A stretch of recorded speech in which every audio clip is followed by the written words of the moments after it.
Hello student, welcome to I science. तो हम लोग अब इलेक्ट्रोमैग्नेटिक इंडक्शन जो चैप्टर चल रहा था उसका मैंने 4 डेरिवेशंस पार्ट 1 में वीडियो में किया है। अब मैं पार्ट 2 का वीडियो लाया आपके लिए, जहाँ पे हम लोग वो रिमेनिंग जो डेरिवेशंस है उसको कंप्लीट कर रहे हैं। तो ये आपका डेरिवेशन नंबर 5 जो कि बोर्ड एग्जाम में पूछा है। ये एक डेरिवेशन पूछा, बोलने का मतलब क्या है derivation? Describe and derive expression for energy stored in the magnetic field in terms of induced current. Circuit draw करना जरूरी नहीं है, जरूर करते भी नहीं है, लेकिन मैंने सिर्फ ड्रॉ किया आपको समझाने के लिए। ऐसा है कि अगर ये सर्किट है, इस सर्किट का इंडक्टेंस L है, सपोज सेल्फ इंडक्टेंस L है। अब जब हम लोग की इंसर्ट करते हैं तो करंट क्या होता है, स्टार्ट होता है राइज होना जीरो से। पहले तो जीरो करंट होता है, फिर धीरे धीरे राइज होता है। अब जब वो करंट राइज हो रहा है तो क्या हो रहा है, इस कॉइल में जो मैग्नेटिक फ्लक्स है वो चेंज होगा सर्किट का। अब जब मैग्नेटिक फ्लक्स चेंज हो रहा है, इसका मतलब है फ्लक्स रूल के हिसाब से, फैराडे लॉ के हिसाब से एक ईएमएफ इंड्यूस होगा जो इस करंट, जो करंट बढ़ रहा है ना जीरो से, उसको अपोज करेगा। ठीक है, अगर अपोज करेगा इसका मतलब है अगर हम चाहते हैं कि हमारा करंट एक पर्टिकुलर लेवल तक पहुंचे और स्टेडी रहे तो हमको वर्क करना पड़ेगा। ये वर्क बैटरी करती है, ये वर्क करना पड़ेगा। और जो वर्क हम लोग करेंगे, मतलब जो सर्किट करेगा अगेंस्ट द इंड्यूस्ड ईएमएफ, वो वर्क स्टोर हो जाएगा in the form of magnetic energy. Magnetic field में स्टोर हो जाएगा। इसी को पूछा है कि derive an expression for energy stored in the magnetic field in terms of induced current. तो मैंने अभी आपको जो समझाया है वो मैं लिख रहा हूँ, बहुत सिंपल शॉर्ट में लिखना, ज्यादा इसमें लिखना है नहीं। पहला स्टेप में मैं लिखूंगा, consider a circuit of inductance L, of inductance L. When the current in the circuit, when the current in the circuit increases from 0 to I, then according to flux rule,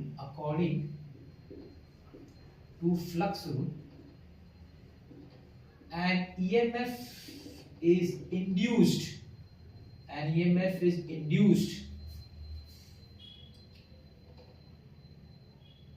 in the circuit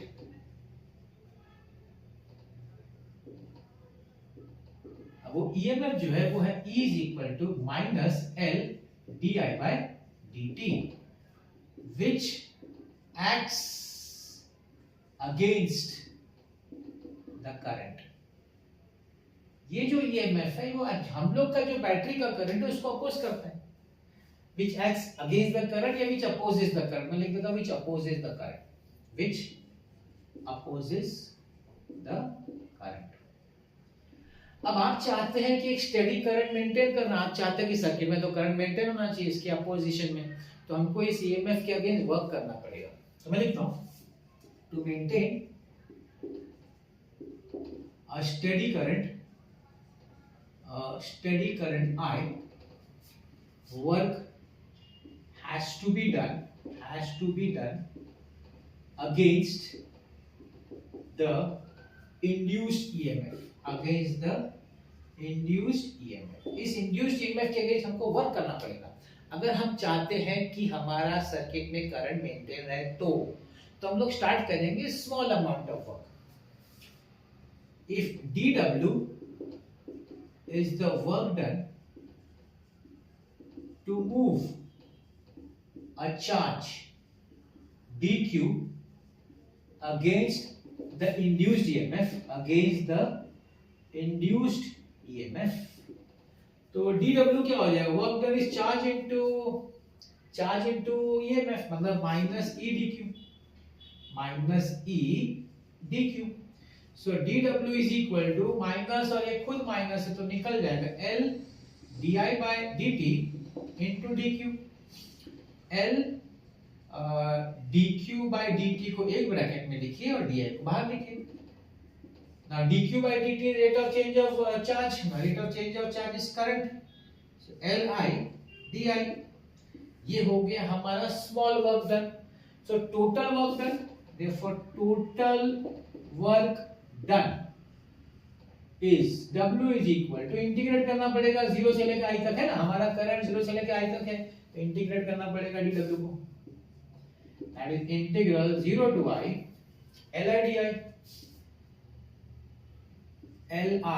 di, L constant है, I का हो जाएगा I square by 2 within the limit 0 to I, तो वही रहेगा, कुछ अलग नहीं रहेगा। therefore work done is equal to half Li square, ये वर्क डन है, वर्क डन होगा तो किधर होगा, this is stored, this work done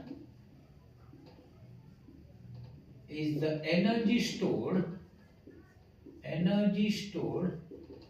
in the magnetic field, उसको हम लोग कैपिटल U से लिखते हैं, UB is equal to half Li square. भाई हो गया डेरिवेशन, है कि नहीं? सो 2 मार्क या 3 मार्क का सिंपल सा डेरिवेशन है, सिंपल लॉजिक है। इसमें फ्लक्स रूल यूज होता है, करंट जब हमारा सर्किट में बढ़ता है, एक ईएमएफ इंड्यूस होता है फ्लक्स के हिसाब से, जो इसको अपोज करेगा, हमारे बैटरी को इसके अगेंस्ट वर्क करना पड़ेगा। तो वर्क का पूरा कंसेप्ट उठाना है आपको, वर्क का। तो स्मॉल, पहले स्मॉल चार्ज लेने का, थोड़ा सा चार्ज मूव कराने के लिए वर्क डन, उसको इंटीग्रेट करने का, वो जो हमको टोटल वर्क डन मिलेगा वही उसमें मैग्नेटिक फील्ड में स्टोर होगा in the form of energy, जिसको हम मैग्नेटिक एनर्जी भी बोल सकते हैं। फॉर्मूला याद रखिएगा, क्योंकि नेक्स्ट डेरिवेशन में ये फॉर्मूला यूज होने वाला है, हाफ Li स्क्वायर। चलते हैं नेक्स्ट डेरिवेशन।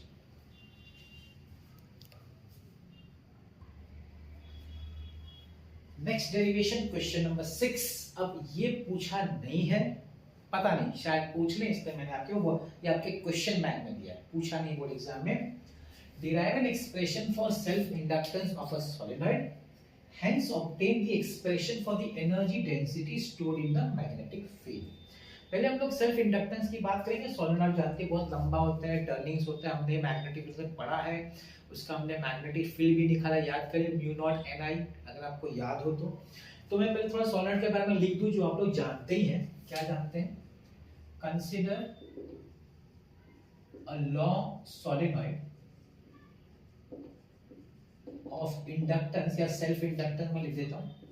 देखिए, अगर सिंगल सर्किट होती है ना तो उसका सेल्फ इंडक्टेंस होता है, म्यूचुअल का होता है जब 2 सर्किट होते हैं, एक ही है ना, अगर उन लोगों ने लिखा है तो हम लोग लिख देते हैं ऑफ सेल्फ इंडक्टेंस N, ठीक है, लॉन्ग सोलेनॉइड है। अब हम क्या बोलेंगे, एक और चीज, करंट एक I बोलना पड़ता है, एक स्मॉल n, ये दो मेंशन करना पड़ता है।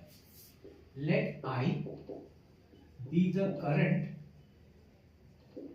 Through each turn of the wire, and n be the number of turns per unit length, ठीक है। तो ये चीज हर बार सॉलिड में बोलना ही पड़ता है, ठीक है। अब इसमें हम लोग क्या कंसीडर करें, हम लोग एक पर्टिकुलर सेंट्रल रीजन ही कंसीडर, पूरा नहीं, क्योंकि पूरे सॉलिनॉइड में ना मैग्नेटिक फील्ड सेम नहीं होता है, ये हमने पढ़ा है जब हमने डेरिवेशन किया था। सेंट्रल रीजन में सेम होता है, मगर जो एंड होता है ना उसमें मैग्नेटिक फील्ड चेंज हो जाता है, तो हम लोग एक पर्टिकुलर सेंट्रल रीजन ही कंसीडर करेंगे। तो मैं लिख रहा हूं, consider a central region of solenoid of length L, small n, ठीक है। Let n be the number of turns,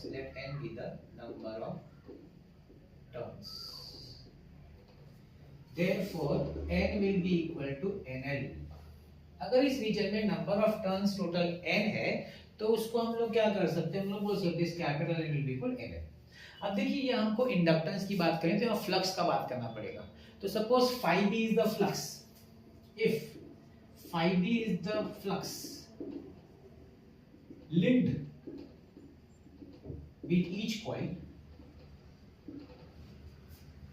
then तो फिर सेल्फ इंडक्टेंस का फॉर्मूला क्या हो जाएगा, self inductance formula n phi b upon I।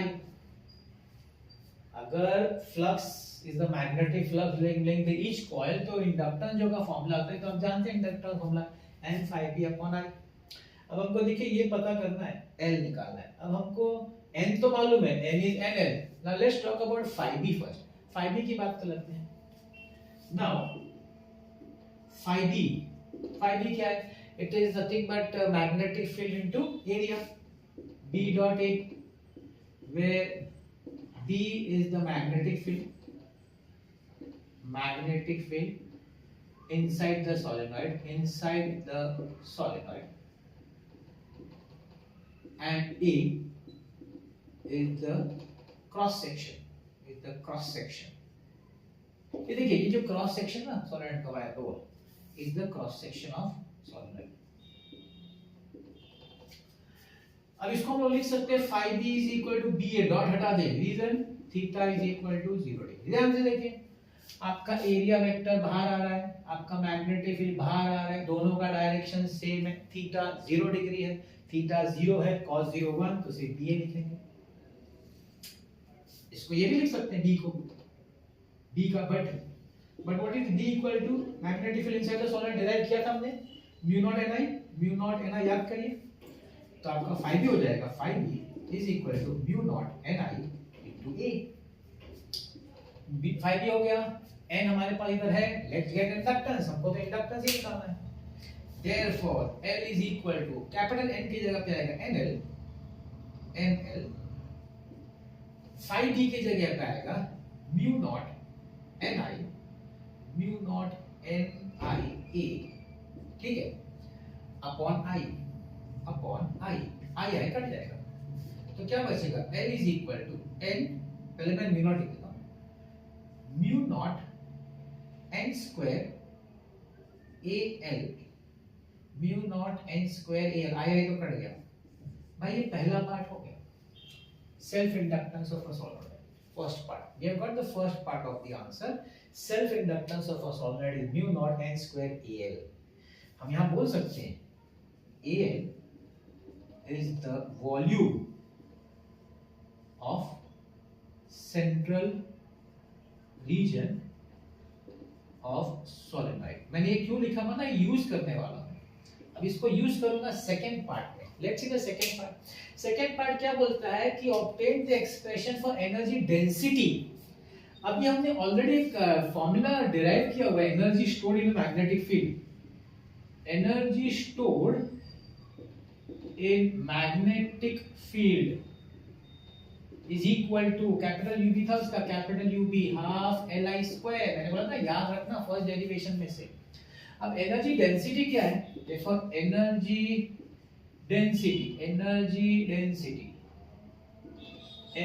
Density stored in magnetic field. Energy density जरा समझिएगा, इसको हम लोग छोटा u लिखते हैं, छोटा u।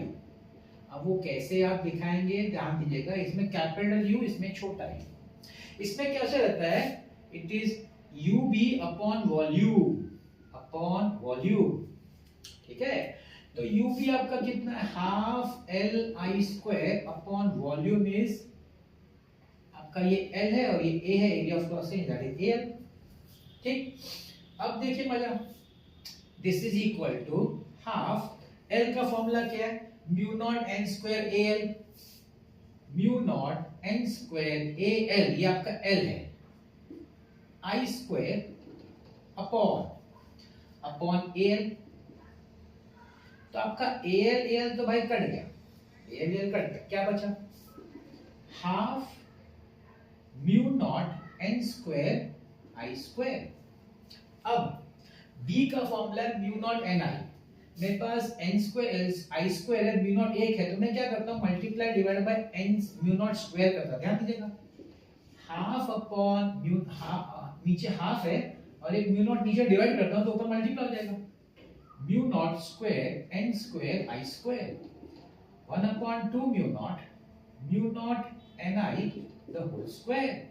भाई डेरिवेशन फार्मूला आ गया, b square upon 2 mu naught. This is the formula for energy density. This is the formula for energy stored in the magnetic field. Density वाला आया तो जो भी एनर्जी स्टोर्ड है उसको उसके वॉल्यूम से डिवाइड करने का। वॉल्यूम क्या है? Length into the area of cross section, length into that will give the volume. अब L upon inductance upon volume, यहाँ पे है इंडक्टेंस अपॉन वॉल्यूम आप लिखें तो म्यू नॉट n स्क्वायर है, नहीं तो आप चलो लिख भी दोगे तो एल एल कट ही जाता है, कोई बड़ी बात नहीं है। आपको आ गया आंसर। देखो वैसे कोई बोलेगा कि सर क्या आंसर यहाँ खत्म होता है, वैसे तो खत्म होता है, यहाँ पे आंसर खत्म होता है, आपने कुछ निकाला है, लेकिन उन लोग चाहते हैं कि ये फॉर्मूला